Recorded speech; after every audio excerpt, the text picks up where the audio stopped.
힘들어하고 아파했던 나의 모습을 하나님 기억하시는 줄로 압니다.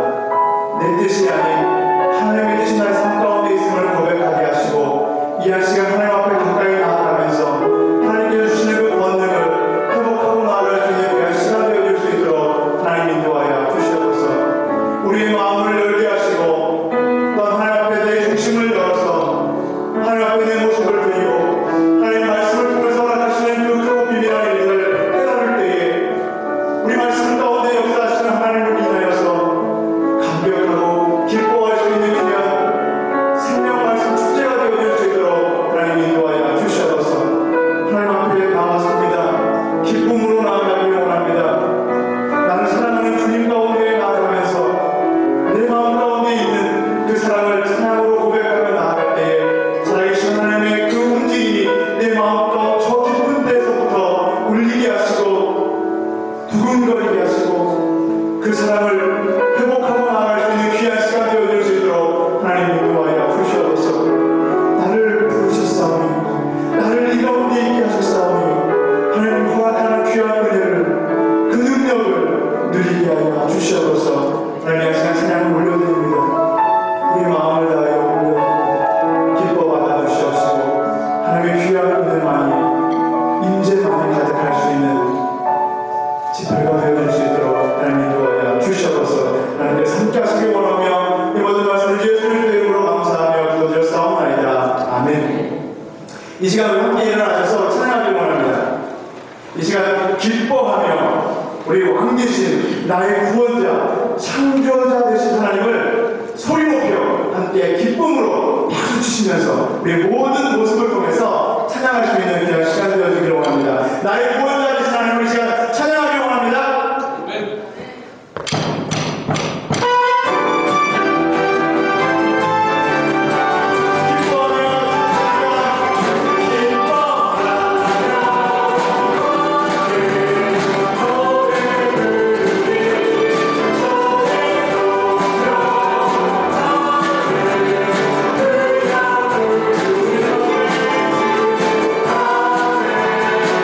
Oh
네 번에 걸쳐서 말씀을 나누게 되는데요. 제가 제목만 좀 소개하면, 먼저 이제 모든 것이 하나님께로부터 우리가 시작되는 것이기 때문에 첫 번째 제목을 제가 아버지의 마음, 그렇게 해서 우리가 좀 아브라함의 생애를 통해서 하나님의 마음을 우리가 엿보는, 하나님을 근거로 해서 모든 것이 시작되니까 그렇게 한 다음에 내일 아침에는 그런 하나님께서 모든 것을 주도하시지만 혼자 하지 않고 우리를 그 거룩한 일에 참여시키기 때문에 이스라엘 민족을 만드셨는데, 그 이스라엘 민족에게 기대하신 것이 무엇이었는가?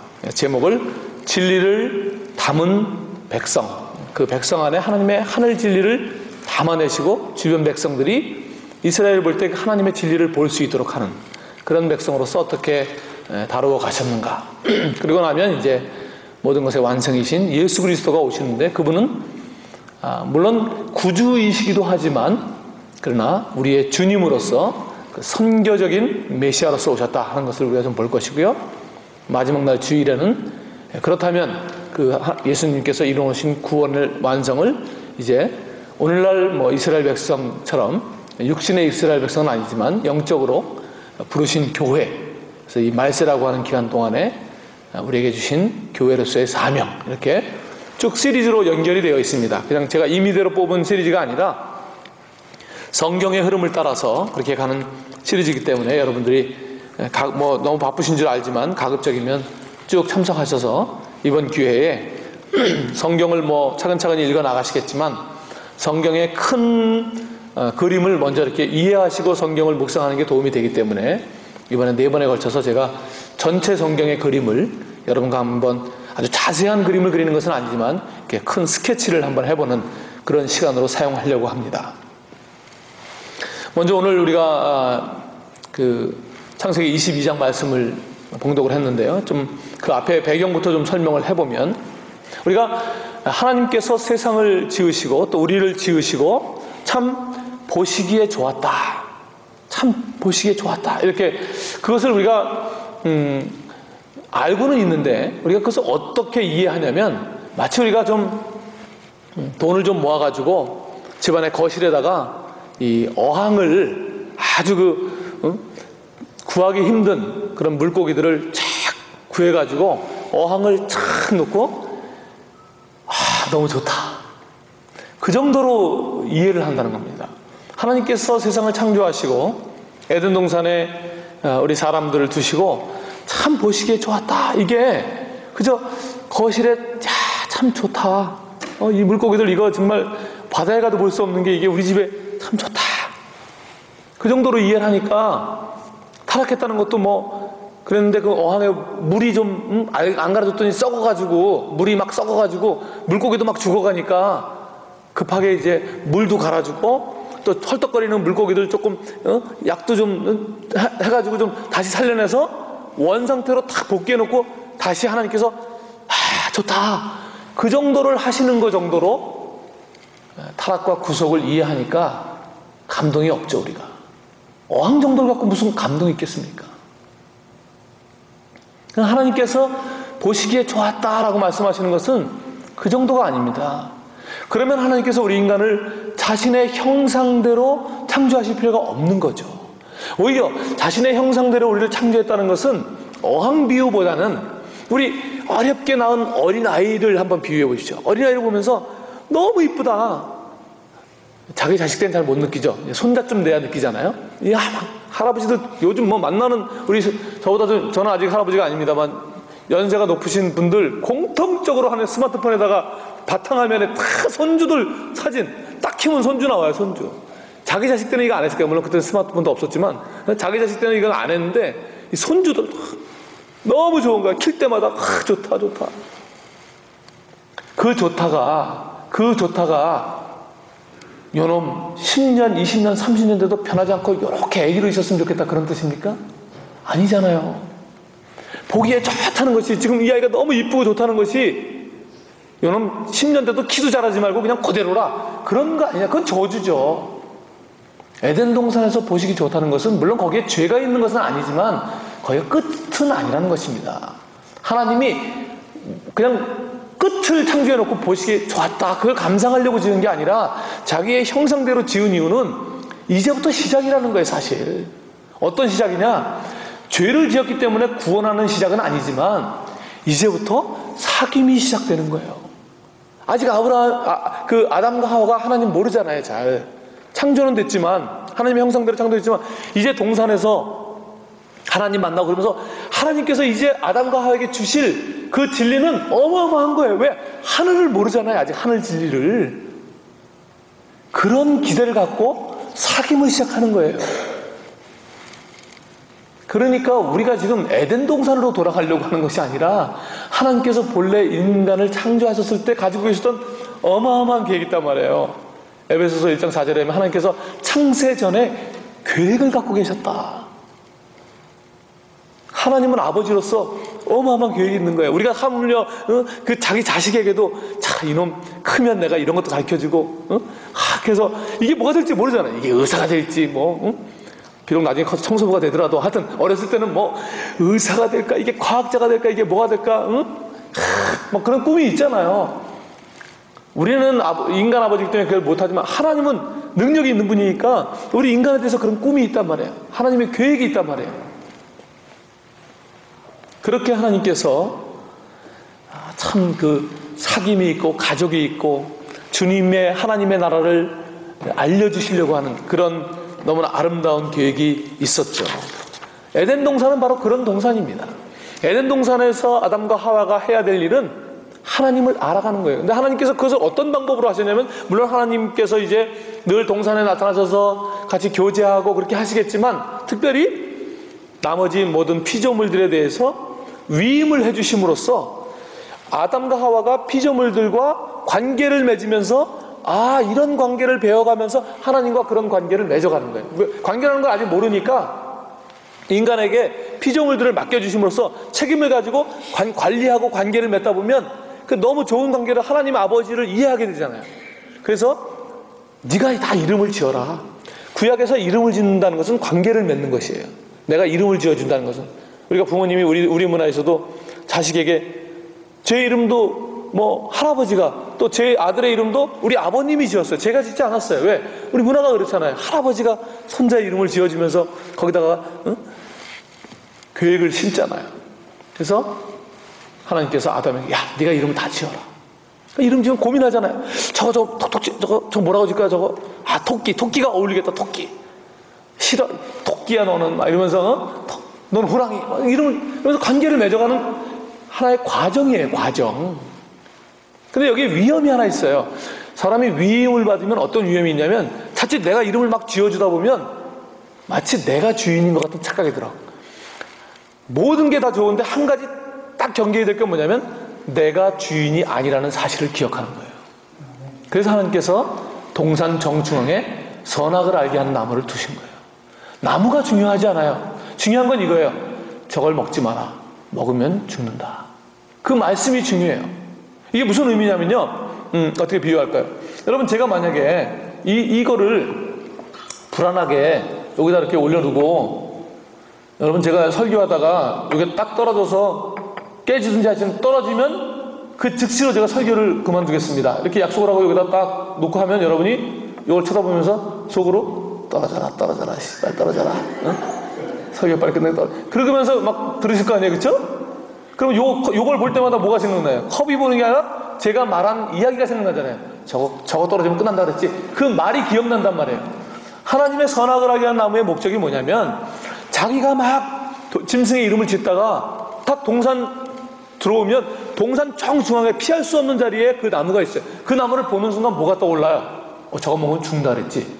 그 내용이 중요한 것이 아니라 그 말을 누가 했어요? 하나님이 이야기했잖아요. 하나님이 기억난단 말이에요. 내가 주인이 아니지, 하나님이 계시지. 설사 잊어버렸다가도 그걸 보는 순간 하나님이 기억나잖아요. 그래서 다시 자기 위치를 찾고, 내가 지금 위임받았지, 하나님이 주인이시지, 그러면서 하나님과의 관계를 맺어가는 그런 너무나 아름다운 일들로 하나님께서 창조를 하셨다는 것입니다. 그런데 사단이 그걸 공격하는 거죠. 뭘 공격합니까? 네가 할 수 있다는 거예요. 항상 you can do it. 뭘 할 수 있어요? 우리는 하나님 안에서 할 수 있는 사람들이지 그냥 할 수 있는 사람들이 아닌 거예요. 근데 사단은 하나님의 자리에 자꾸 우리를 올려놓게 하는 거예요. 사단의 모든 공격에는 표면적으로는 다를 수 있지만 내용은 뭐냐면 하나님 대신 네가 서라는 겁니다. 이게 가장 역사적으로 아주 내려오는 그런 유혹입니다. 항상 유혹은 뭐냐? 하나님 대신 내가 서려고 하고. 그래서 교만을 너무 싫어하는 이유가 왜냐면 교만이라는 것은 하나님이 있어야 할 자리에 자기를 올려놓는 것입니다. 먹어라. 눈 밝아진다. 밝아지죠. 뭐 어떻게 밝아집니까? 하나님 없이도 살 수 있도록 밝아지는 거예요. 그게. 여러분 밝아져가지고 하나님이 없이 된다면 그게 무슨 밝아짐입니까? 그래서 예수님께서 네가 만약에 손이 범죄하면 손 잘라버려라. 왜? 손 없이 차라리 하나님 안에 있는 게 낫다는 겁니다. 뭐 다 있고 하나님 없는 것보다는 차라리 손 없이, 차라리 눈 없이 하나님 안에 있다는 것이, 그러니까 하나님이 주인 된다는 것이 그만큼 중요한 것이죠. 사단이 그것을 공격하고 결국 사람은 타락하게 되는 것입니다. 아담과 하와의 타락이 우리와 무슨 상관이 있을까요? 믿지 않는 분들이 질문하는 질문 중에 그 사람들의 타락이 우리하고 무슨 상관이 있는가? 이것을 대표성이라는 그런 단어로 우리가 설명을 합니다. 여러분 1910년에 우리나라 경술련에 대한제국의 내각 총리 대신인 이완용과 제3대 한국 통감인 데라우치 마사다케가 마주 앉았습니다. 1910년에. 그리고 나라를 넘기는 합방 조약을 하게 됐죠. 나라가 넘어간 것입니다. 조선이 일본에 넘어간 것이죠. 시골에서 할머니가 올라옵니다. 나는 서명한 적이 없어. 나는 서명을 하지 않았단께 암만 소리치면 뭐 하겠습니까? 그분은 서명을 하지 않은 식민지인이죠. 이해하십니까? 시골에 이게 나라가 넘어간지도 모르게 너무 착한 할머니가 계셔요. 그분은 너무 착하신 식민지인이라는 겁니다. 너무 착하다는 것은 수준이지만 식민지인이라는 것은 신분을 말하는 것입니다. 신분이 나라의 대표가 넘겨줌으로써 그 땅의 안에 살고 있는 모든 사람들의 신분이 식민지인으로 바뀌었다는 것입니다. 너무나 법 없이 살 수 있는 착한 사람이 있죠. 조선에도 법 없이 살 수 있는 식민지인이라는 것입니다. 나쁜 놈들도 있죠. 그런 나쁜 놈인 식민지인인 것이고 착한 분인 식민지, 다 똑같아요. 신분적으로는 우리가 다 식민지인이 되는 것이죠. 마찬가지로 아담과 하와가 대표로서, 인간의 대표로서 사단에게 넘겨줌으로써 세상은 죄의 나라가 되는 것입니다. 식민지의 나라가 되는 것입니다. 누구에게? 사단에게. 그래서 그것을 죄의 나라라고 부르는 것이고, 죄의 나라에 태어난 모든 백성들은 마치 식민지 시대에 태어난 그 다음 세대, 전혀 식민지인지도 모르고 태어난, 나는 내 죄가, 난 태어난 일밖에 없어. 그러면 자기가 아무 죄도 없는 식민지인이죠. 그렇죠? 그것처럼 죄의 나라에 태어난 백성은 다 죄인이 되는 것입니다. 죄인이라는 말은 죄를 지었다라는 뜻보다는 죄의 나라에 태어난 백성이다라는 뜻이 더 강합니다. 그런 의미에서 우린 죄인이 된 것이고 죄의 나라의 백성이기 때문에 어쩌면 죄를 지을 수밖에 없는 그런 타락한 사람들이 된 것이죠. 하나님 뭘 하셔야 되겠습니까? 하나님 너무나 그 자기의 형상대로 지으시고 자녀같이 이제 내가 나를 알려주고 그러면서 사귐을 가지려고 했는데 타락을 해버렸으니 하나님께서 이제 무엇을 하셔야만 하겠습니까? 그것이 그 하나님의 계획을 우리에게 보여주는 것이 창세기 3장 15절의 말씀입니다. 창세기 3장 15절에 이렇게 말씀하셨습니다. 내가 너로 여자와 원수가 되게 하고 내 후손도 여자의 후손과 원수가 되게 하리니 여자의 후손은 내 머리를 상하게 할 것이요 너는 그의 발꿈치를 상하게 할 것이니라. 두 가지를 말씀하고 있습니다. 하나는 여자의 후손, 결국 이것은 예수 그리스도를 가리키는 것인데 여자의 후손이 뱀의 머리를 상하게 한다는 것입니다. 뱀의 머리를 상하게 한다는 것은 뱀의 머리를 상하게 한다는 것은 이것은 완전히 진멸한다는 뜻입니다. 여러분 뱀을 어떻게 잡습니까? 저도 군대 있을 때 우연히 방공호에서 뱀과 1대1로 마주친 적이 있습니다. 우리 그 뱀을 잘 잡는 후배가 잡아주는 뱀은 먹어봤지만 제가 방공호에서 1대1로 마주치기에는 처음이었습니다. 당황했습니다. 뱀이 그 좁은 방공호에서 뱀이 이쪽으로 오고 저는 일로 걸어가고 있는데 그렇다고 아무도 보는 사람 없으니까 도망갈 수도 있었지만 좀 쪽팔리잖아요. 그래서 도망가기는. 그래서 이제 그 후배가 가르쳐준 대로 뱀은 머리를 탁 밟으면 꼼짝을 못한대요. 머리를 딱 밟고서 목을 탁 잡으면 된대요. 그래서 제가 머리를 탁 밟았습니다. 그리고 모가지로 탁 잡아갖고 뱀을 탁 들었는데요.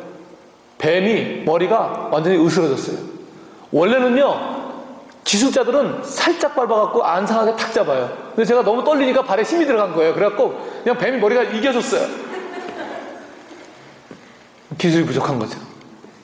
근데 뱀은 머리를 딱 잡고 꼼짝 못하는 거예요. 진멸한다는, 뱀의 머리를 상하게 한다는 것은 하나님께서 이제 예수 그리스도를 통해서 사단의 세력을 완전히 진멸해버리고 말겠다고 하는 선포를 이미 창세기 3장 15절에 하시는 것입니다.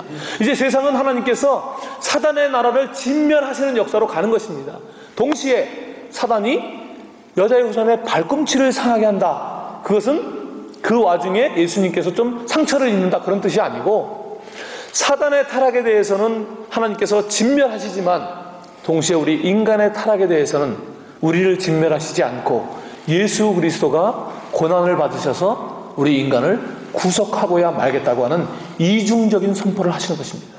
사단의 세력은 진멸하고 인간은 내가 희생을 치러서라도 구원하고야 말겠다고 하는 선포를 하나님께서 이미 창세기 3장 15절에 하시는 것입니다. 그래서 세상은 사단을 진멸하고 인간을 구원하는 그런 역사로 흘러가게 되는 것이죠.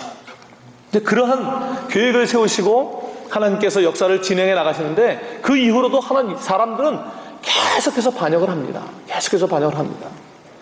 제가 이 창세기 그 1장과 11장 사이에 있는 그 하나님의 사랑에 대해서는 주일날 제가 좀 살펴보려고 하는데, 하여튼 그렇게 이제 계속 반역하는 와중에 우리가 잘 아는 대로 바벨탑에서 많은 사람들이 그때는 한 언어를 쓰고 있었는데 다시 하나님을 반역하게 되죠. 하나님은 그들을 또 심판하지 않으시려고 그들을 언어를 통해서 흩어놓으시면서 처음으로 이 세상에 민족이라는 것이, 종족이라는 것이 언어를 통해서 만들어지기 시작합니다. 그러면서 사람들이 각종 지역으로 흩어지게 되죠. 어떻게 보면 긴급 사태입니다. 큰일 났어요. 하나님께서 만드신 백성들이 하나님을 거역하고 온 사방으로 이제 흩어져야만 하는 그런 상황이 됐습니다. 그럴 때 하나님께서 어떻게 하셨을까 하는 것이 오늘 여러분과 함께 보려고 하는 말씀입니다. 그때 하나님께서 한 사람을 불러내셨습니다. 그 사람이 아브라함입니다. 여러분, 그 아브라함을 불러낼 때의 상황을 이해하셔야 돼요. 지금 한가한 때가 아닙니다. 굉장히 긴급한 때입니다. 막 위기 상황입니다. 위기 상황에 막 서둘러도, 여러분 위기 상황이 어때요? 불이 났으면 어떻게 됩니까? 막 서두르잖아요. 지금 그런 불난 것 같은, 모든 사람들이 하나님을 거역하고 흩어지는 그런 아주 긴급한 그런 상황에 하나님이 한 사람을 불러냈다는 데 주목하셔야 됩니다.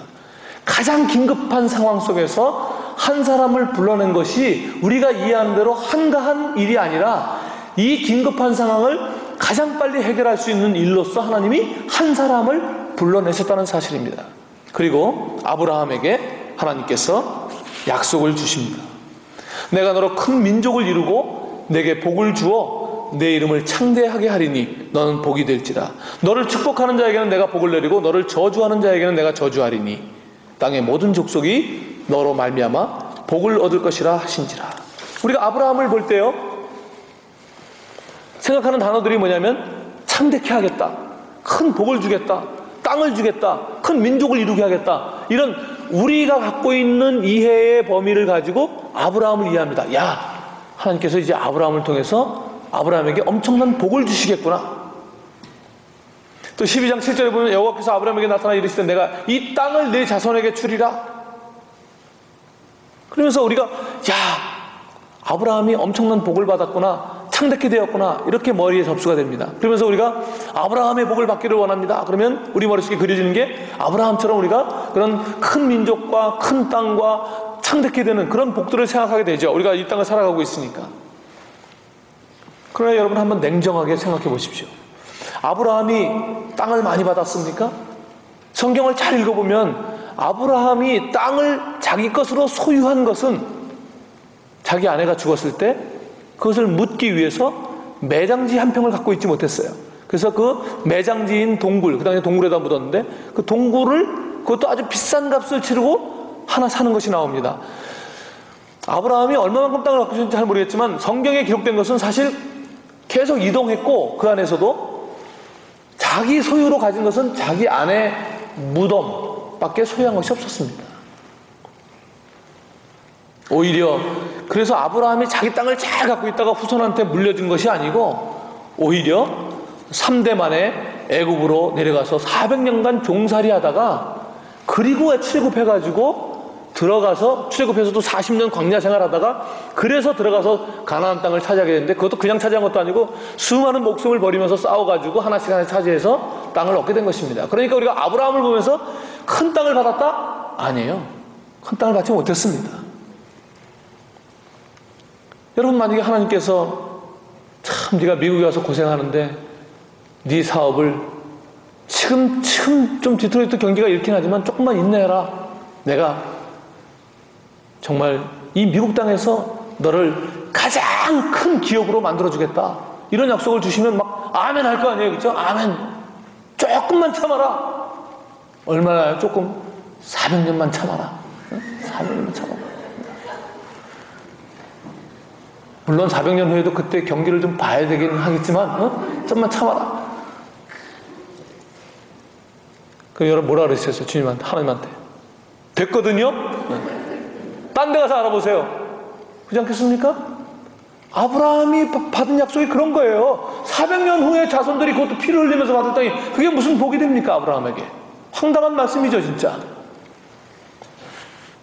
큰 민족을 한번 봅시다. 큰 민족. 하나님께서 너에게 큰 민족을 이루게 하겠다.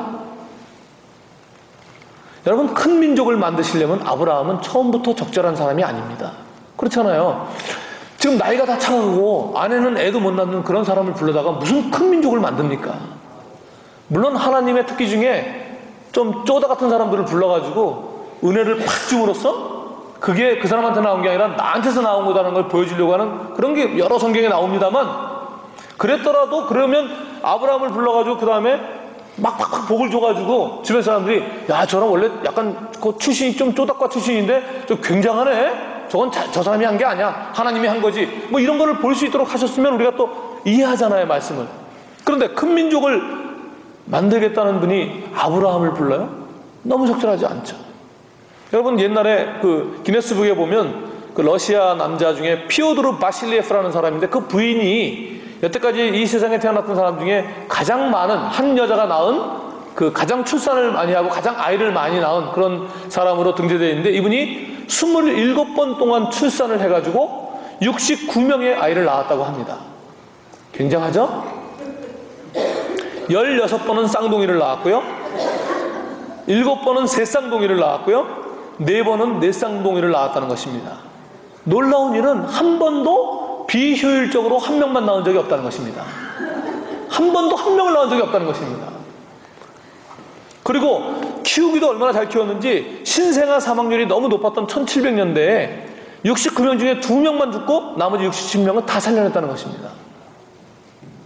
전문 용어로 전략공천이라고 하죠. 아브라함 부인 전략공천 딱 들어가는 거예요. 이 정도면 됐다. 요거 69명 곱하기 69명 요거 한 3대 만에 요거 몇만 명 만들어낼 수 있겠구나.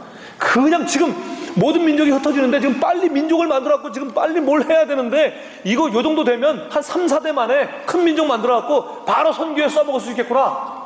이런 사람을 부르셨어야죠. 그런데 20몇 년 동안을 저는 여러분 이 창세기 11장의 긴급성에 비해서 지금 아브라함하고 너무너무 슬로우하게 가시는 하나님을 이해할 수가 없어요. 지금 빨리 과업을 완성해야 되잖아요. 지금 모든 민족이 흩어져서 빨리 찾으러 가야 되잖아요. 찾으러 보내려고 지금 민족을 만드시잖아요. 우리가 알다시피 이스라엘 민족을 통해서 뭐 모든 열방을 구원하시겠다 그런 거 아니에요 지금. 근데 왜 이렇게 너무 창세기가 너무 길어요. 창세기는 한 5장까지만 있어야 돼. 빨리 끝나고 지금 빨리 출애굽하고 빨리 가야 되는데 한 사람하고 너무 천천히 가잖아요 지금. 여러분, 이 하나님의 의도를 이해해야 됩니다. 왜 이렇게 천천히 가시는가? 노인네 희롱하는 것도 아니고 이걸 애 준다고 해놓고 뭐 20몇 년 동안 잊어버려. 아유, 이제는 안 주시겠지. 그러면 또 와가지고 기다리고 있지? 줄 거야. 그럼 그냥 주면 되잖아. 왜 안 주고? 좀만 참아봐. 이 하나님의 조금이 너무 길어. 하루가 천년 같으신 분, 천년이 하루 같으신 분이니까. 그래갖고 막 아브라함이 하도 차도, 아브라함도 인내심이 대단하죠. 70몇 세인데도 그걸 자식을 준다고 기다렸으니까. 그래가지고 하도 기다리다 못해서 이제 그 다른 여자에게서 낳잖아요. 그쵸? 근데 그건 반칙이라는 거야? 또 그거는 안 된다는 거야? 지금 뭐 반칙 따질 시간이 어딨어? 지금 급한데 지금 애를 낳았으면 됐지 뭐. 그 문화에서 안 된다는 거야. 그래서 본처에게서 낳은 게 딸랑 아들 하나입니다. 여러분 혹시 주님께서 주실 아브라함에게 주실 복을 기다리고 계십니까? 그런 복을 기대하시나요? 제가 볼 때 죄송하지만 잘못 줄을 잡으신 겁니다. 하나님께로부터 그런 복을 기대하신다면 제가 볼 때는 줄을 잘못 잡으셨어요.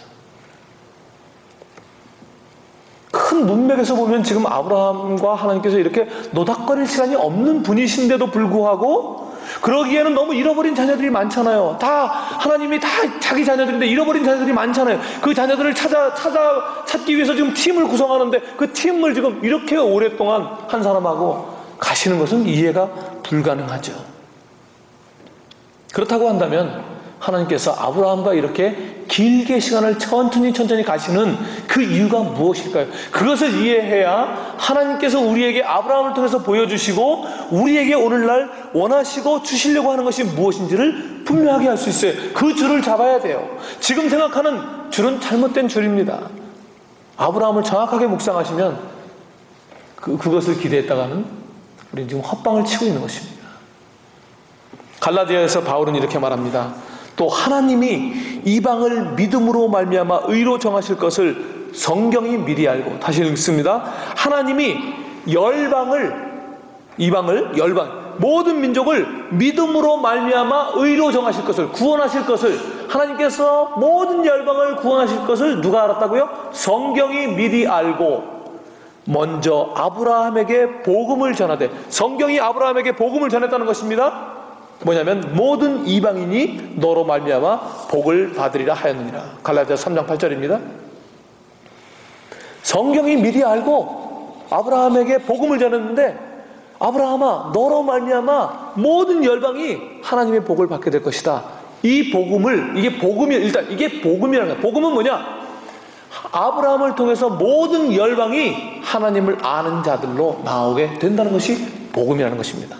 복음은 내가 구원받은 내가 복음이 아니라, 왜 하나님께서 우리에게 구원을 주셨는가, 우리에게 왜 복을 주시는가, 우리를 통해서 모든 열방이 하나님께로 돌아오는, 왜 하나님이 우리를, 인간을 만드실 때 하나님의 형상을 따라 만드시고 그들을 하나님의 가족으로 부르셨기 때문에 모든 열방이 하나님의 가족으로 다시 들어오는 것을 아버지는 너무 기다리고 계세요. 집 나간 아들을 기다리시는 그 아버지의 심장, 그 누가복음 15장에 날마다 아들을 기다리는 그런 심정으로 하나님은 그 아들을 다시 품에 안기 위해서, 집으로 돌아오는 것이 목적이 아닙니다. 집으로 돌아오는 것이 목적이라면 아들에게 돈을 주지 말았어야죠. 집으로 돌아오는 것이 아니라 아버지의 품으로, 아버지가 누구인지를 모르는, 큰아들도 집에 있긴 하지만 아버지를 모르는 그런 아들 말고 아버지를 아는 자들로 하나님이 기다리고 계시다는 사실이에요. 아브라함을 부르신 하나님께서는 그에게 복음을 주신 것이에요. 열방이 너를 통해서 복을 얻게 될 것이다. 너는 열방에게 복이 될 것이다. 하나님은 여러분을, 너희는 복이다, 너희는 세상의 복이다, 너희를 통해서 너희는 복이 되어야만 하고, 복을 받아갖고 내가 잘 사는 게 아니라 너희 자체가 복이다, 너는 복이 되어야만 하고, 너희를 통해서 모든 열방이 하나님께로 돌아오는 놀라운 일을 내가 할 것이다, 너희들과 함께. 이것을 알아야 내 정체성은 뭐냐면, 내가 하나님께로 복을 받는 자가 아니라 내 자체가 하나님께 나를 복으로 만들어 버리시겠다는 것입니다. 나는 복이 되는 것입니다. 복이 된다는 것이 무엇인지를 이해해야 내가 이 땅에 살아가는 존재의 목적을 알 수 있게 되는 것이죠. 아브라함이 복음 자체는 아니죠. 아브라함이 복의 근원은 아닙니다. 그러나 복이 되는 것입니다. 하나님께서 주신 복을 아브라함이 가지고 다시 열방에게 복이 되는 그런 사람으로서 하나님이 그를 부르신다는 것입니다. 그러면 어떻게 복이 됩니까? 어떻게 우리가 복이 될 수 있습니까? 그것을 이해하려면 그리스도를 이해해야 합니다. 요한복음에서 예수님께서 이렇게 말씀하십니다. 너희 조상 아브라함은 나의 때 볼 것을 즐거워하다가 보고 기뻐하였느니라. 하나님께서 바리새인들에게 이렇게 말씀하셨습니다. 예수님께서 너희 조상 아브라함은 나의 때 볼 것을 즐거워하다가 보고 기뻐하였느니라. 다른 말로 하면 아브라함이 나를 봤다, 아브라함이 나 예수를 보았다, 그리고 너무 기뻐했다. 이해가 안 되죠. 그러니까 바리새인들이 얘기하는 거예요. 너 웃기고 자빠졌다. 네가 지금 나이가 50도 안 되었는데 아브라함 너 언제 살았는 줄 알아? 너 아브라함이 누군지 알아? 네가 나이가 50도 안 되는데 무슨 아브라함을 알아? 여기서 잠깐 쉬어가는 페이지. 예수님이 그때가 30대 초반이에요. 그러면 어떻게 얘기해야 돼요? 야, 네가 나이가 40도 안 되었는데 무슨 아브라함을 봤다 그래? 그래야 정상이잖아요. 그렇죠? 30대 초반이니까. 근데 예수님이 얼마나 고생을 많이 하셨으면 30대 초반인데 40대 후반으로 보이는 거야. 15년은 늙어 보이시는 거야. 그래가지고 바리새인들이 야, 너 50도 안 되었는데, 이 얘기는 뭐예요? 거의 50 가까이 돼 보이는 거야. 젊은 애가. 그런 애들 있죠? 30대 초반인데 한 50대로 보이는 그런, 얼마나 고생을 많이 하신 걸 우리가 알 수 있겠죠? 어쨌든 핵심은 뭐냐면 아브라함이 예수님을 만났다는 것입니다. 여러분, 언제 예수님을 만났을까요? 아브라함의 인생을 우리가 쭉 놓고 보면 글쎄요, 언제인지는 모르겠어요. 자식을 모리아산에 바칠 때 알게 되었는지, 혹은 바치고 나서 그 이후에 그것을 묵상하면서 알게 되었는지, 성경은 우리에게 언제 만났다고 말하지는 않지만, 그러나 우리가 한번 아브라함의 심정으로 돌아가서 한번 생각해 볼 수 있습니다. 여러분, 한번 하나님께서 왜 아브라함에게 자녀 하나를 주기 위해서, 이삭 하나를 주기 위해서 이렇게 긴 시간을 끌고 갔는지를 한번 생각해 보십시오. 하나님이 원하시는 것이 무엇입니까? 하나님이 아들을 주는 것 자체가 목적이라면 빨리 주실 수 있는 거죠. 그러니까 이렇게 길게 끌고 간다는 것은 지금 아들을 빨리 주는 것 자체가 목표가 아니라 아들을 줌으로써 아브라함에게 없는 어떤 개념이, 어떤 틀이, 그것을 영어로 frame of reference, 어떤 것을 설명하기 위해서는 그 사람에게 틀이 있어야 설명하잖아요. 우리가 무슨 컴퓨터에 대해서 아무것도 모르면 무슨 스마트폰의 앱을 설명해도 처음엔 잘 모르잖아요. 그 개념이 없으니까. 그러나 그 앱이라는 것을 쓰려면 그 컴퓨터에 대한 것을 알아야지만 이해할 수 있듯이, 하나님께서 지금 아브라함에게 어떤 하나님의 진리를, 복음을, 그리스도를 설명하시려고 하는데 아브라함이 아무것도 모르잖아요. 틀이 없잖아요. 하늘 진리를 이해할 수 있는 틀이 아브라함에게 없잖아요. 그래서 아브라함에게 아들을 주시는데, 아들 주는 것이 목적이 아니라 아주 지극히 천천히 기다리고 거의 포기한 상태에서 이삭이라는 아들을 주심으로써 하나님이 원하시는 것은 아브라함이 아들이 얼마나 귀한 것인가에 대한 개념을 만들어 나가시는 것입니다. 여러분, 이 세상에서 아브라함 앞에 가서 자식을 자랑할 수 있는 사람이 누가 있겠습니까? 엄마니까 어떤 사람이 제가 결혼한 지 15년 만에 정말 어렵게 애를 낳았습니다. 그러면 아브라함이 뭐라 그러겠어요? 그분한테 웬만하면 죽으세요. 그 정도 가지고는 안 됩니다. 또 어떤 분이 제가 정말 노산입니다. 제가 나이 55세에 애를 첫 애를 낳았어요. 그러면 아브라함이 뭐라 그랬어요? 그냥 폐를 조용히 내려놓으시죠. 그 정도 갖고는 안 됩니다. 제가 100세입니다. 누구도 아브라함한테 가서 자기 자식을 자랑할 수 있는 사람이 없어요. 왜요? 하나님이 지금 특별하게 아브라함에게 자식을 줄 때 자식이 얼마나 귀한 것인가에 대한 개념을 만들기 위해서 지금 하시는 거기 때문에, 아브라함이 이삭을 받았을 때는 이 아이는 정말 스마트폰에 손주를 사진을 깔고 다녀요? 그 정도가 아니에요. 이거 어떻게 표현할 길이 없네, 정말. 아브라함이 이 자식을 지금, 이게 누가 애를 3초 이상 쳐다보면 3초 파울에 걸리는 거예요. 너무 쳐다보지 마라. 애 달아. 너무 귀한 아들을 받은 거예요. 그리고 그 아들이 잘 자라는 거죠. 그래서 드디어 아빠와 아들이 대화가 되는, 아버지, 제사할 어린 양은 어디 있습니까? 그 당시에 가장 핵심인 제사의 개념을 이야기할 수 있는 나이가 된 거예요. 물론 그 당시에 10대였겠지만은, 그 당시에 10대는 지금으로 말하면 한 20대, 30까지도 갈 수 있는 그런 나이예요. 제가 아프간에 있을 때 아이들이 10대 아이들, 한 13살 된 애들, 그 애들 무시하면 안 돼요. 걔가 우리 아이보다 어린 아이지만은 제가 그 아이 13살, 14살 된 아이들을 대할 때 하나의 어른으로 대해야 돼요.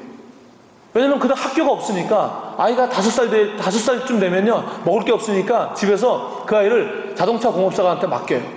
그러면 5살짜리 애를 그때부터 먹여주는 거예요. 돈은 안 주지만 먹여주면서 애를 거기서 일시키면서 키우는 거예요. 그러니까 5살 때 벌써 공업사에 나오니까 14살이면 지금 직장생활 9년 차예요. 직장생활 9년 차면요, 빠삭합니다. 무시할 수, 정말 무시하면 안 돼요. 10살짜리 그냥 한 번 했다 큰일 납니다.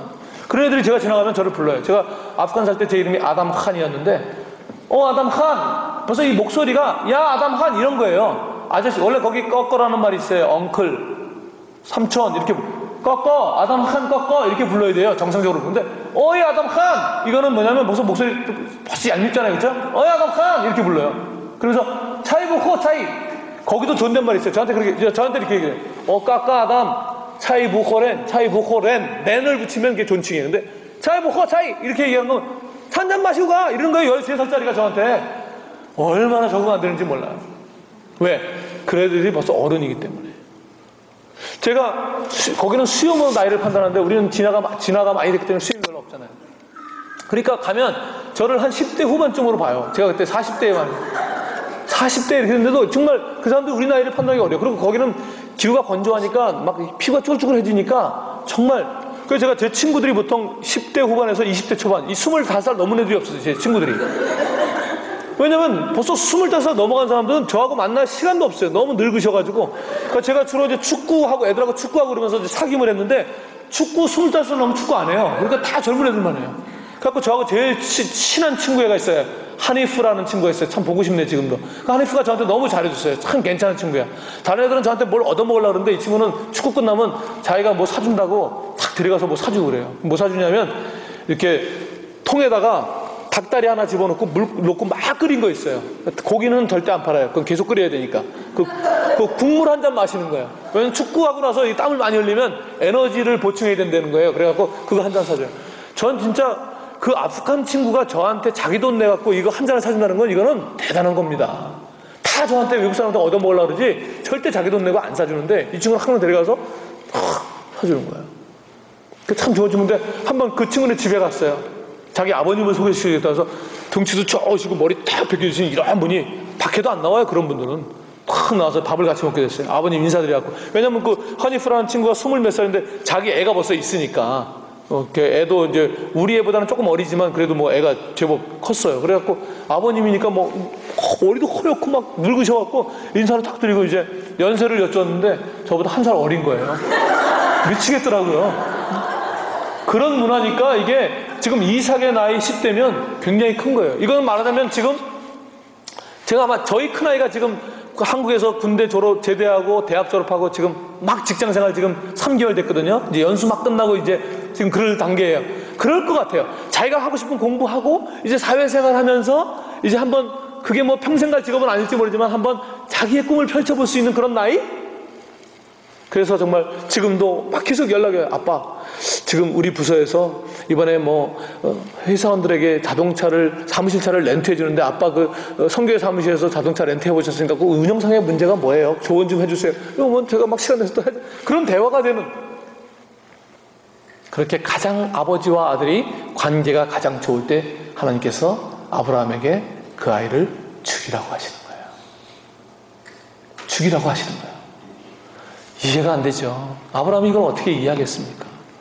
어떻게, 여러분 이게 너무 황당하지 않습니까? 제가 지금 LA를 거쳐오는 길인데 제가 너무 만나고 싶었는데 만나지는 못했지만 LA에 그 제가 묵은 집사님네 집 바로 옆집에 한국분이 사는데 그 아들 하나 딸 하나인데 동생도 그 오빠를 너무 좋아하는 그런 집인데 이 아이가 여기 뭐 그런 스토리 많이 들으셨을지 모르겠습니다만 이 군대 자원해가지고 아프간에 갔다는 거예요.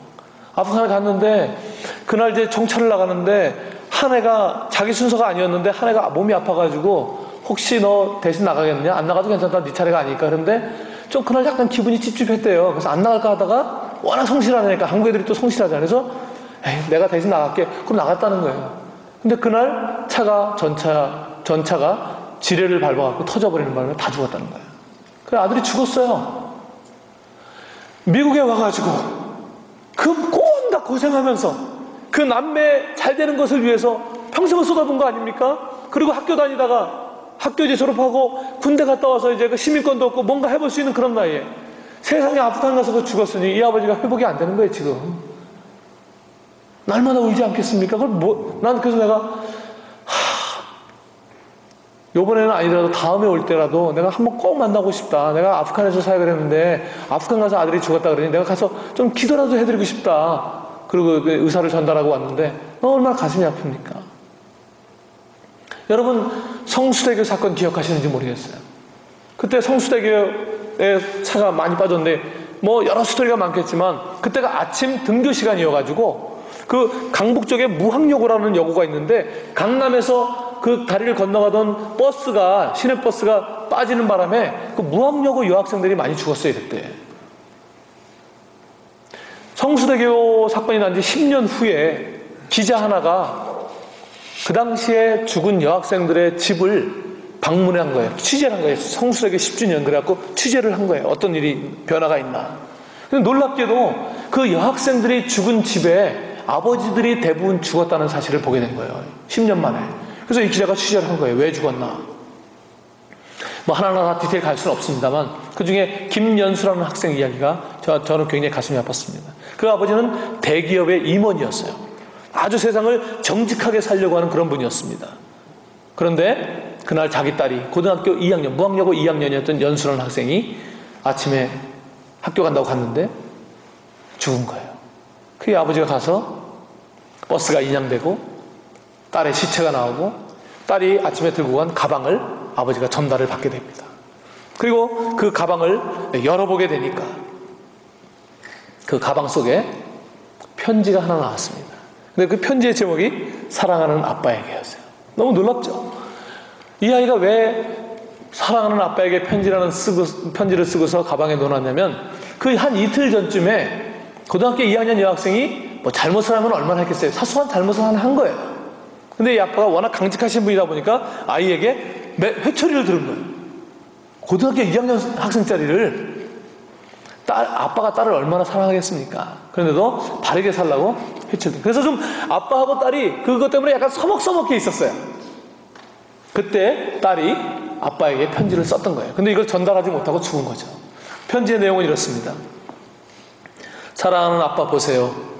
아빠, 저는 요즘 얼마나 마음이 아픈지 모릅니다.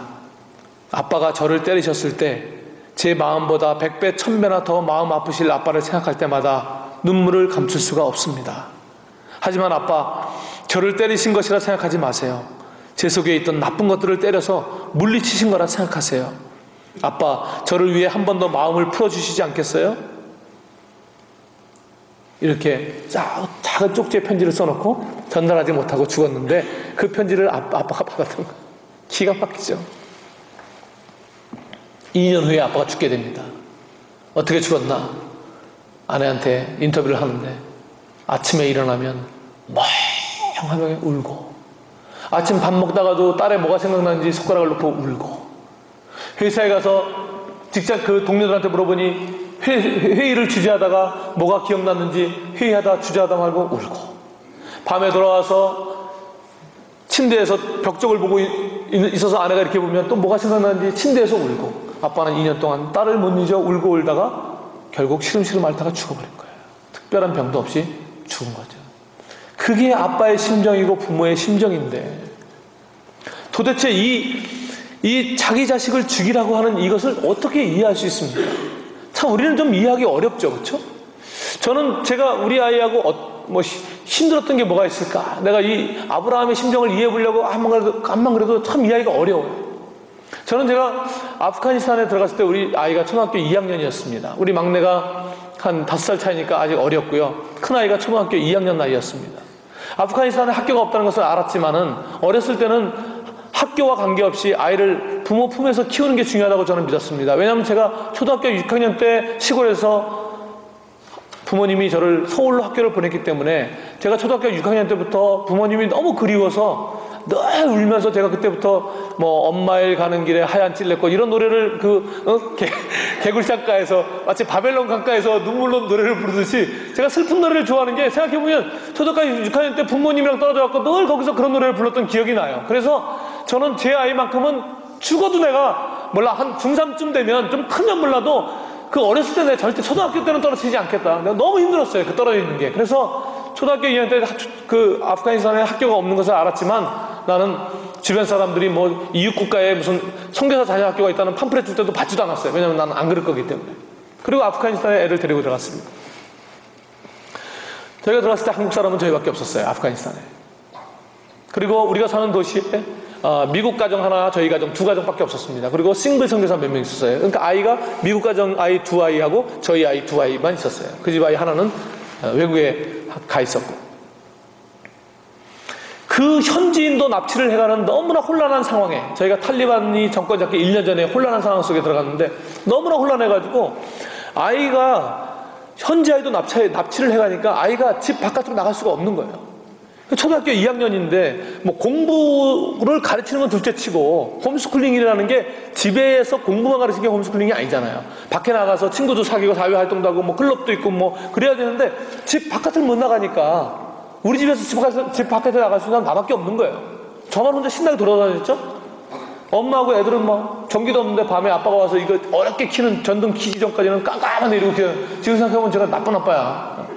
지금도 별로 변한 건 없지만 하여튼 뭐 어렵게 그래갖고 한 6개월을 애를 데리고 있었는데 이게 안 되겠어요. 이게 무슨 애를 갖다가 이게 바보를 만드는 거지. 집 바깥을 나가지 못하니까.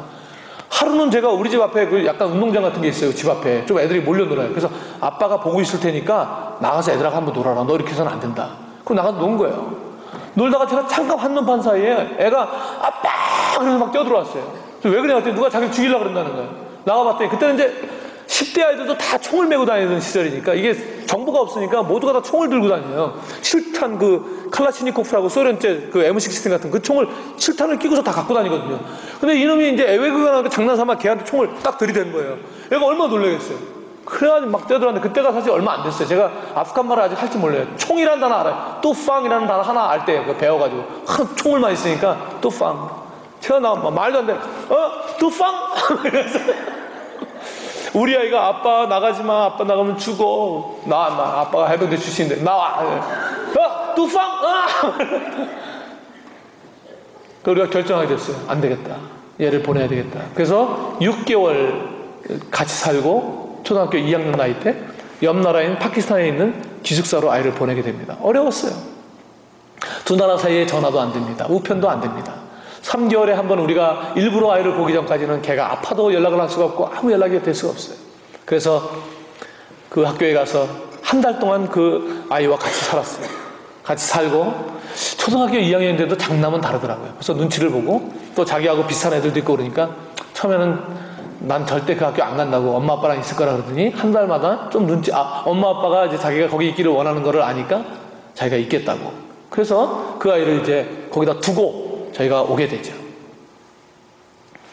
제가 이제 아이를 한 달 동안 같이 생활한 다음에 이제 떠날 시간이 됐습니다.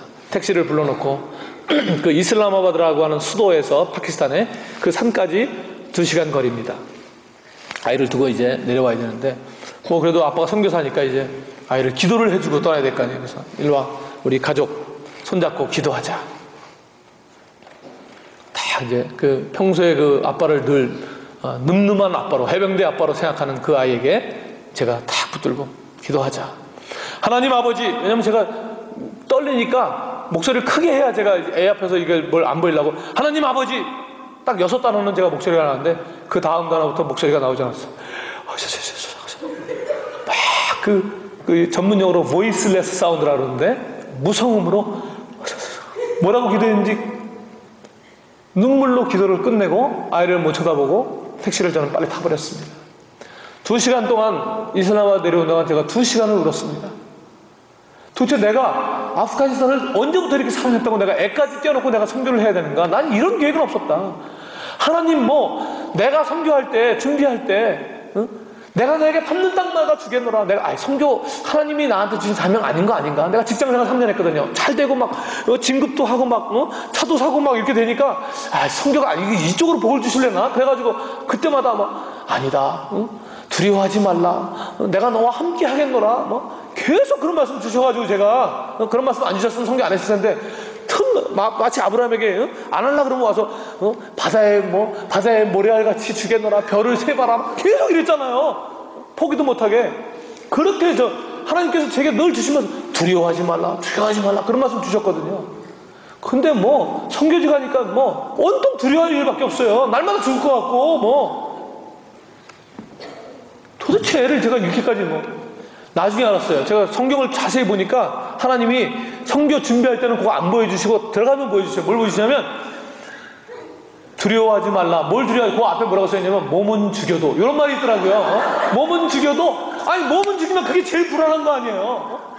여러분한테 두려워하지 말라. 디트로이트가 다 망해도 이게 아니 망하면 그거 두려운데 지금 환장하는 거예요.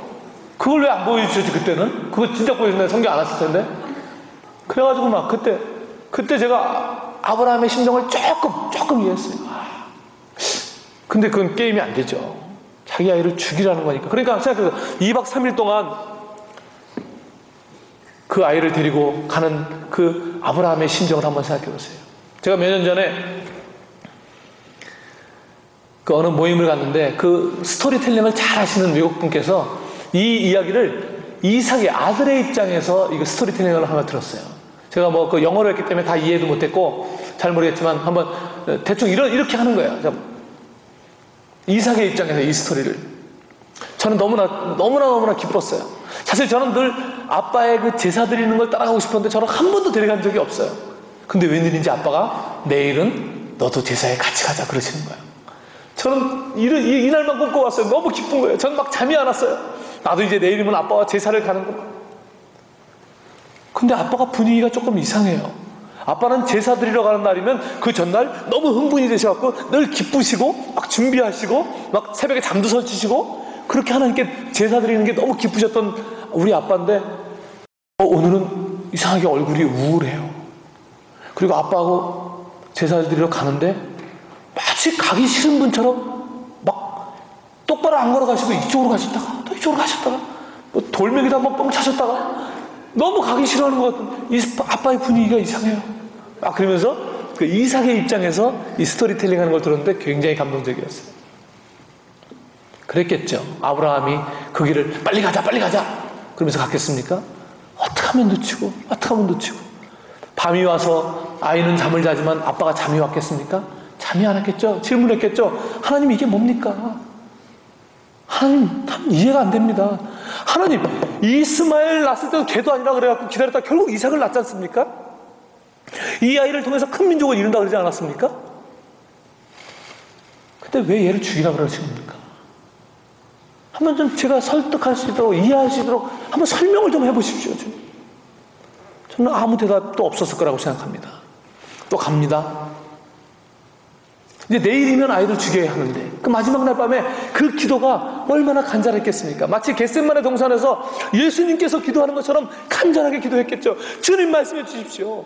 제가 하나님을 알지 않습니까? 제가 그때 애굽 땅에서 정말 바로 왕이 세상에 제일 무서운 왕이니까 무서워서 우리 아내를 누이라고 속였는데 하나님께서 바로 왕의 꿈에 나타나갖고 그렇게 하실 줄 전 몰랐죠. 그때 전 알았습니다. 하나님께서 세상에서 가장 높으신 분이라는 사실을. 그래서 제가 애굽 땅을 나오면서 조카 롯하가 헤어질 때 저는 땅을 고르지 않았습니다. 우리 롯하 네가 좌하면 나는 우하리라. 왜? 저는 주님과 함께 있으면 되는 것을 그때 알았기 때문에 저는 땅을 고르지 않았습니다. 주님 그거 아시죠? 소돔과 고모라 성을 멸망시키러 가시다 말고 주님 뭐라고 하셨습니까? 내가 이것을 아브라함에게 숨기겠느냐? 하나님께서 저를 하늘의 비밀까지 알려주시는 사람으로 저를 부르시고 오셔서 말씀하셨을 때 전 지금 생각해도 등골이 오싹합니다. 제가 어떻게 하나님 앞에서 50명, 45명, 40명, 30명, 20명, 10명 계속 주령할 때마다 한번 너 장난하냐 그러지 않고 그래 그러지 그러고 말고 10명까지 계속 깎아내려갈 때 이것은 장사 박연하는 것도 아니고 하나님 한 번도 화를 내지 않고 다 들어주셨죠. 318명을 데리고 제가 그 연합군을 어떻게 무슨 용기로 갔는지 지금도 오싹합니다. 그런데 하나님께서 승리를 주셨죠. 저는 알게 됐습니다. 하나님이 어떤 분이라는 사실을. 그래서 이삭을 통해서 큰 민족을 이루실 거라는 이 기적 같은 놀라운 사실을 저는 믿습니다. 주님. 근데 이 아이를 죽이라고요? 전 이해가 되지 않습니다. 저는 하나님께서 어떻게 답을 주셨는지 주시지 않았는지 잘 모르겠습니다. 그러나 어쨌든 아브라함은 올라가서 그 이삭을 죽이려고 칼을 들죠.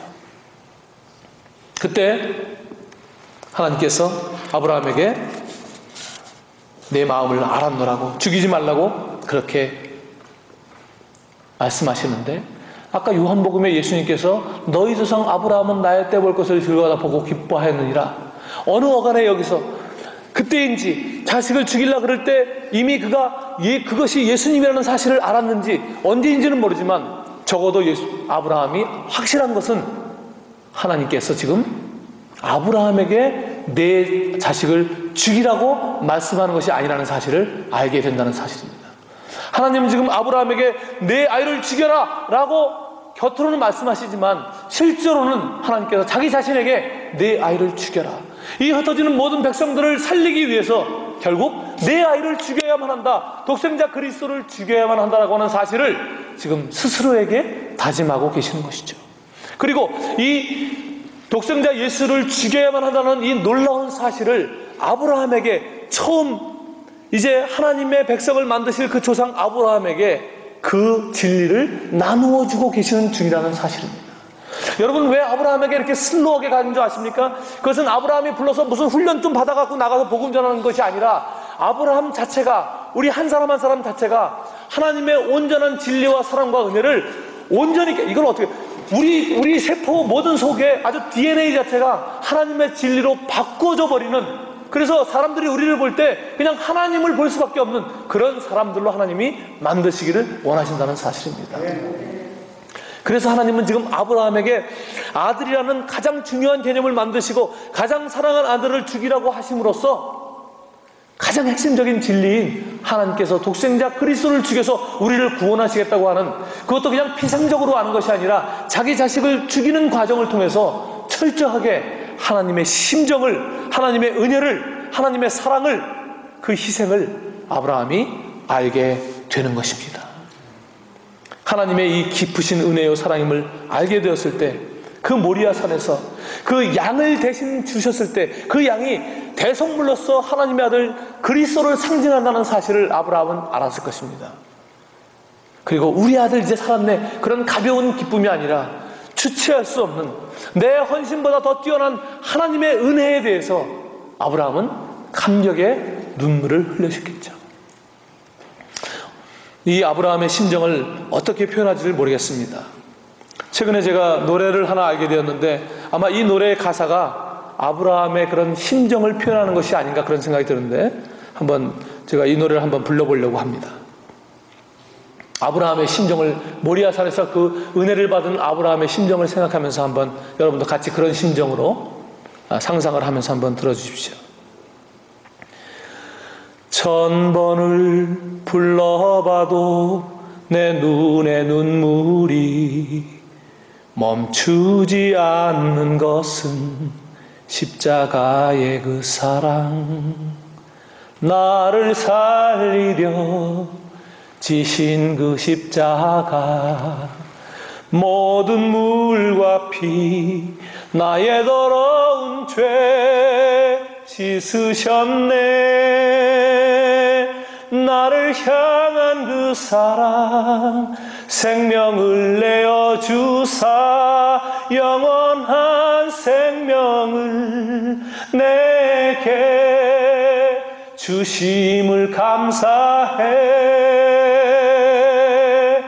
천 번을 불러도 내 눈에는 눈물이 멈추지 않는 것은 십자가의 그 사랑, 나를 살리려 하늘 보좌 버리신 나를 사랑하신 분, 그분이 예수요.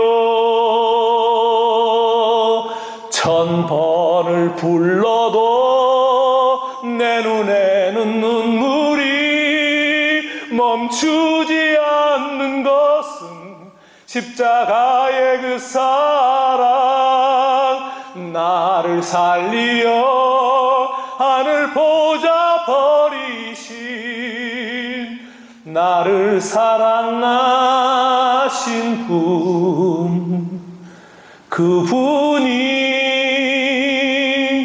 예수여. 아멘. 하나님은 우리에게 그 정도를 원하시는 것입니다. 왜냐하면 진리를 아는 자가 진리 자체가 되어야 진리를 전할 수 있는 사람이 되기 때문입니다.